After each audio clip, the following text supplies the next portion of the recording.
আবারও যদি ফাইনাল ম্যাচটি অনুষ্ঠিত হয় সেইখানে আর্জেন্টিনা অন্তত 3 গোলে জয় তুলে নেবে।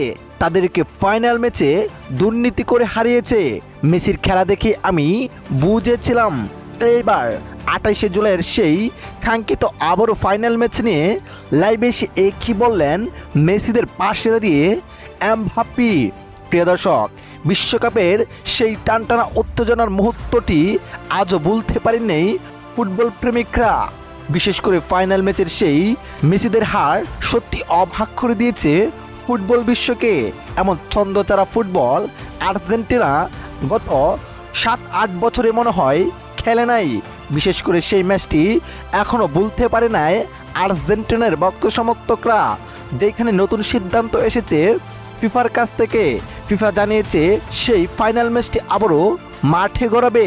ম্যাচটি অনুষ্ঠিত হবে কাতার স্টেডিয়ামে।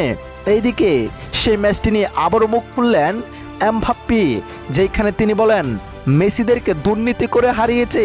যদি আবারও সেই ফাইনাল ম্যাচটি অনুষ্ঠিত হয় তাহলে আর্জেন্টিনা জয় তুলে নেবে অন্তত 3 গোলের ব্যবধানে। তো প্রিয় দর্শক, সত্যি কি আবারও ফাইনাল ম্যাচটি অনুষ্ঠিত হবে? কমেন্ট করে আপনার মতামতটি জানিয়ে দিবেন। ধন্যবাদ।